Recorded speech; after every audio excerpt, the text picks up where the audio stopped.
Hallo meine lieben Nähfreunde, heute aus aktuellem Anlass ein Einschubvideo zum Thema Makerist. Die Plattform ist am Ende. Mich hat gestern eine E-Mail erreicht von Makerist.de. Das ist für mich nichts Ungewöhnliches, ich bin ja Designerin auf dieser Plattform. Aber diese E-Mail hat mich wirklich umgehauen, denn da drin stand einfach, dass diese Plattform ab dem 1. April nicht mehr existent sein wird. Und das betrifft alle Seiten, also auch die französische und die internationale Makerist-Seite. Makerist ist der größte Händler für alle möglichen Designer. Also für uns als Designer ist das eine absolute Vollkatastrophe. Unsere Schnittmuster, Plotterdateien und Co. sind dann einfach erstmal für viele aus dem Netz verschwunden. Viele sind wirklich nur auf dieser Plattform unterwegs. Ich habe jetzt Glück, ich habe eine eigene Homepage, über die ich noch verkaufen kann. Ich muss jetzt aber auch erstmal alles wieder sortieren und auch meine Gedanken sortieren. Was bedeutet das eigentlich für dich als Kundin von Makerist.de? Tja, du musst jetzt auch ein bisschen mitarbeiten, denn wenn diese Plattform abgeschaltet wird, kannst du auf deine Schnittmuster nicht mehr zugreifen. Soweit ich das gelesen habe, ist Makerist auch dabei, eine Lösung dafür zu finden. Ich möchte dir gerne in dem Video aber zeigen, wie du eine dauerhafte Lösung für dich findest, wie du deine Schnittmuster verwalten kannst. Denn wir brauchen uns jetzt nichts vormachen, du wirst auch weiterhin Schnittmuster kaufen und du wirst sie dann auf verschiedenen Plattformen oder bei verschiedenen Anbietern kaufen. Deswegen ist es wichtig, dass du die jetzt einmal so richtig sortierst und ich werde dir mal zeigen, wie das funktioniert. Also Tipp 1, jetzt musst du alle Schnittmuster einmal bei Makerist runterladen, um sie dir zu sichern. Das zeige ich dir mal. Zunächst mal müssen wir unsere Dateien sichern. Dafür gehen wir auf Makerist.de und in unseren eigenen Bereich. Dann seht ihr hier meine Anleitungen.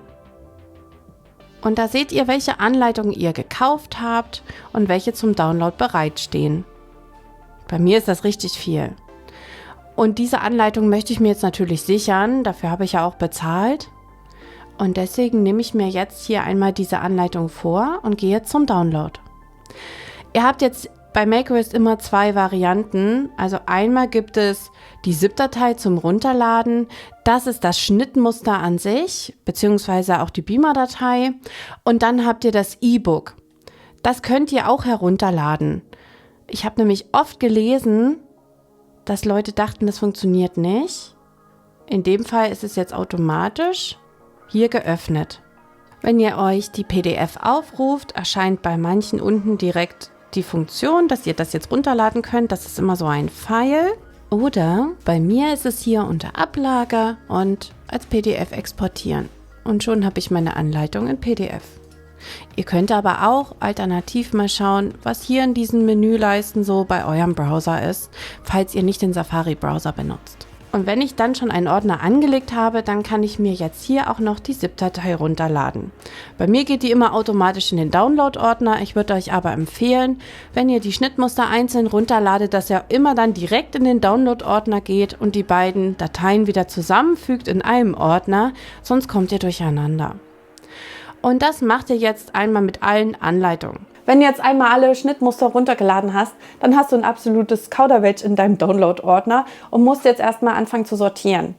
Dafür möchte ich dir jetzt in Schritt 2 einmal zeigen, wie ich persönlich das für mich regel. Das muss für dich jetzt nicht die Lösung sein, aber es kann vielleicht eine Inspiration für dich sein. Ich habe nämlich auch super viele digitale Schnittmuster, weil ich ja auch den Beamer nutze, habe ich wirklich wenig in Papier und deswegen habe ich für mich ein System gefunden, das stelle ich dir jetzt mal vor. In diesem Ordner werden jetzt die Schnittmuster einsortiert.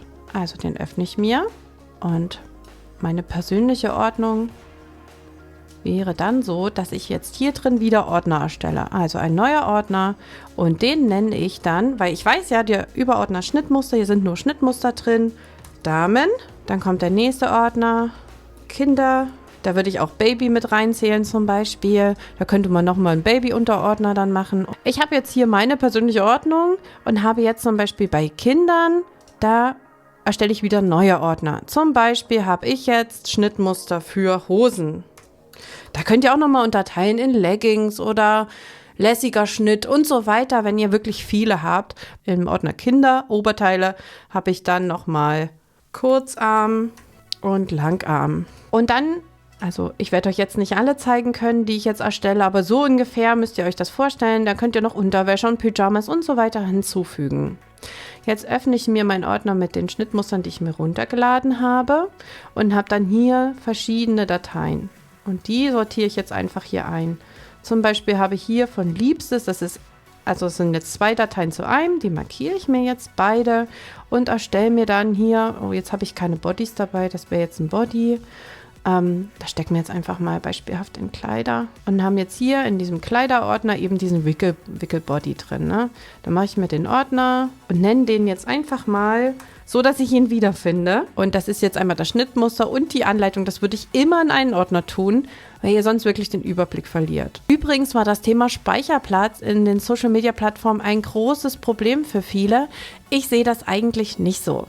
Denn, schaut mal, diese Ordner sind gar nicht so groß. Also, wir wollen jetzt mal gucken, wie groß die Dateien sind. Ich habe mir jetzt mal geöffnet, wie groß die Datei ist. Also, die hat 3 Megabyte. Das E-Book hat 3,9 Megabyte. Das ist total wenig. Die meisten Anbieter, also die Cloud-Anbieter, die ihr so nutzt, die meisten von euch werden Google, Windows oder Apple haben. Da habt ihr immer 5 GB Cloud-Speicher frei. Vielleicht steckt ihr einfach eure Schnittmuster in diese 5 GB Cloud-Speicher. Sollte das nicht reichen, könnt ihr euch zum Beispiel 2 USB-Sticks anschaffen. Die sind heutzutage so günstig. Die sind riesengroß und günstig. Dann habt ihr einen mit Sicherheitskopie und einen, den ihr immer benutzt.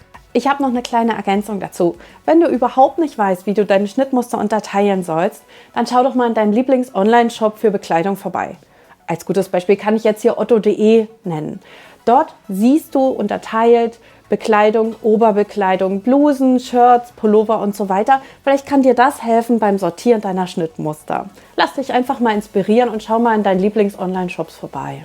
Und bei Schritt Nummer 3 geht es um deine Lieblingsdesigner. Bei Makerist.de konnte man ja seinen Designern folgen und hat dann immer direkt eingespült bekommen, wenn neue Schnittmuster, Plotterdateien, Strickmuster oder was gab es noch alles, Stickmuster online gestellt wurden. Das Problem ist jetzt, ihr verliert ja diese Designer jetzt erstmal aus dem Blick. Vielleicht sucht ihr euch jetzt einmal auf eurer Lieblings-Social-Media-Plattform, zum Beispiel Instagram oder Facebook, diese Designer raus und folgt ihnen. So bleibt ihr immer auf dem Laufenden. Aber das muss jetzt erledigt werden, bevor die Plattform abgeschaltet wird. Also schaut mal, welchen Designern ihr folgt und wem ihr auch weiter folgen wollt und sortiert gleich mal aus. Mir könnt ihr zum Beispiel bei YouTube folgen. Und wenn du deinem Lieblingsdesigner dann einmal folgst, dann wirst du auch mitbekommen, wenn neue Sachen im eigenen Shop hochgeladen werden oder über welche Plattform der Designer oder die Designerin jetzt verkaufen will. Vielleicht werden der eine oder die andere auch auf Etsy wechseln. Mich persönlich werdet ihr auf Etsy aber nicht finden. Warum? Das habe ich euch schon mal in einem Video erklärt. Ich gehe auf keinen Fall zurück zu Etsy. Das vertritt einfach nicht meine Werte.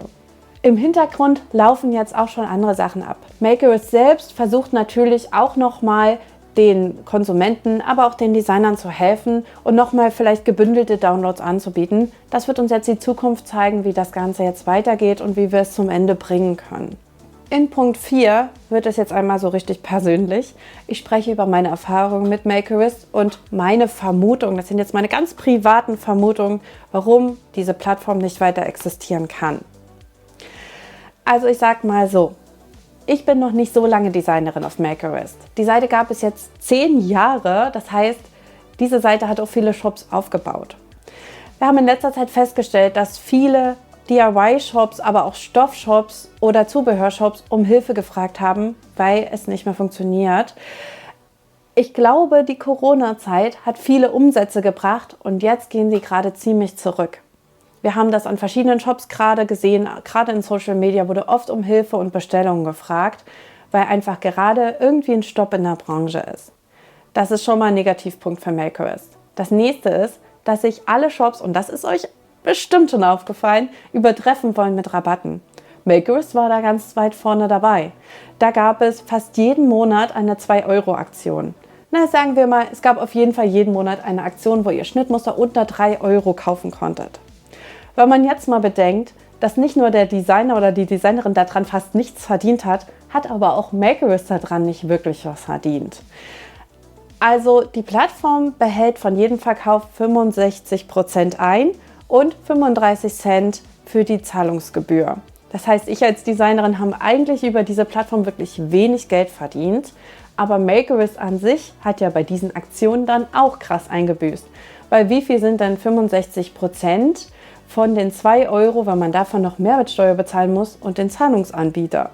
Da bleibt wirklich nicht viel hängen. Andererseits hat diese Plattform aber auch tolle Werbemöglichkeiten gehabt. Die hat auch kleine Designer supported. Ich war auch mal in der Instagram-Story zu sehen, ohne dafür einen Cent bezahlen zu müssen. Also, warum ist jetzt die Plattform am Ende? Ich glaube, es gab zu viele Rabattaktionen. Dadurch konnte man wenig Geld generieren. Und die Verkäufe gehen allgemein auch gerade zurück. Wir sehen das in verschiedenen Branchen und vor allem in der DIY-Branche geht es gerade eher bergab. Aber wie das immer so ist mit Trends, es wird auch wieder bergauf gehen und es tun sich auch schon neue Möglichkeiten auf. So ist es ja zum Beispiel auch so, dass ihr viele E-Books von euren Lieblingsdesignern auch schon auf euren Lieblingsstoffseiten findet. Schaut mal in euren Lieblingsstoffshops vorbei, da gibt es auch immer mal Rabattaktionen, vielleicht nicht so drastische, aber trotzdem könnt ihr dort die E-Books weiterhin kaufen. Es gibt jetzt auch schon mehrere verschiedene Anbieter, die Anfragen schicken. Ich habe zum Beispiel auch schon Anfragen bekommen und kann jetzt auf einer anderen Plattform auch noch ein Plätzchen finden, zum Beispiel bei einem Nähmaschinenhersteller. Habt ihr vielleicht schon eine andere Plattform entdeckt oder euren Lieblingsshop, wo es wirklich viele E-Books gibt? Dann schreibt das doch mal bitte in die Kommentare, da profitieren wir wie immer alle davon. Vielleicht habt ihr auch schon eine Lösung für euch gefunden, wo ihr jetzt eure Schnittmuster kaufen wollt. Vielleicht geht ihr jetzt auch eher auf die Stoffmärkte und kauft wieder ein Papier. Wer weiß das schon? Ich möchte auf jeden Fall mal von euch ein paar Infos bekommen, wie ihr das jetzt für euch regeln wollt. Vielleicht sitzt auch der Schock noch zu tief und ihr müsst noch mal eine Nacht drüber schlafen. Das geht mir auch so. Ganz ehrlich, ich weiß noch nicht so richtig, was die Zukunft bringt. Ich versuche aber positiv zu bleiben, denn wir verlieren ja nicht immer was. Ich habe viel Gebühren dagelassen bei Makerist, also wirklich wenig eigentlich verdient, aber ich habe viel verkauft und dadurch wieder überhaupt einen Gewinn generiert. Es hat eben immer Vor- und Nachteile. Aber ich denke, dieser kleine Einblick und dieser kleine Exkurs zum Makerist hat euch schon mal ein bisschen geholfen. Ich hoffe, ich konnte euch auch ein bisschen beruhigen, wie das jetzt für eure Dateien und euch als Konsumenten weitergeht. Lasst mir doch ein Abo da, damit ihr meinen Shop und meine Neuigkeiten nicht verpasst. Und wir sehen uns beim nächsten Mal. Macht's gut!